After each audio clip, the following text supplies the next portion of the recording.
ولقد آتيناك 7 من المثاني والقرآن العظيم لا تمدن عينيك إلى ما متعنا به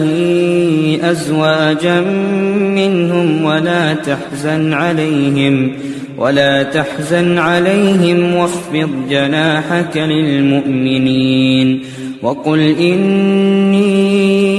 أنا النذير المبين